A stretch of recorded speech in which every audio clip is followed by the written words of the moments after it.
The UK economy enjoyed another good month in February. The 3 PMI surveys charted here show that the rate of growth weakened, but in all 3 sectors we're seeing strong growth in the economy. So these indices measure business activity. Any reading above 50 is an expansion on the previous month.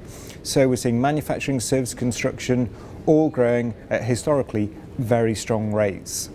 Now, if we put all these 3 indicators together, our next chart shows how this compares to GDP.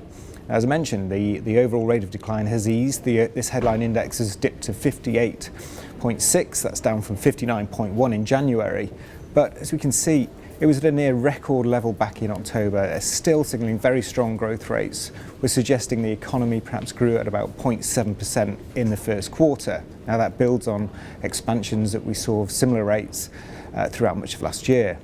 Now, one of the most encouraging aspects of this upturn is that this occurred despite the harsh weather we saw in January and February in the UK. Record flooding, severe storms disrupted lots of services as well as transport links. So this is a particularly encouraging reading. But even beyond that, when we look at what firms are doing in relation to their hiring, we've got an even more upbeat picture. The same surveys showed that firms took on a record number of staff in February. So this is the largest increase in hiring that we've seen since the survey started back in 1998. When we run this against official data, as we can see in this chart, we're signalling employment growth of around 150,000 in the first quarter. This suggests, of course, that the unemployment rate will continue to fall, which will, of course, put further pressure on the Bank of England to start tightening policy.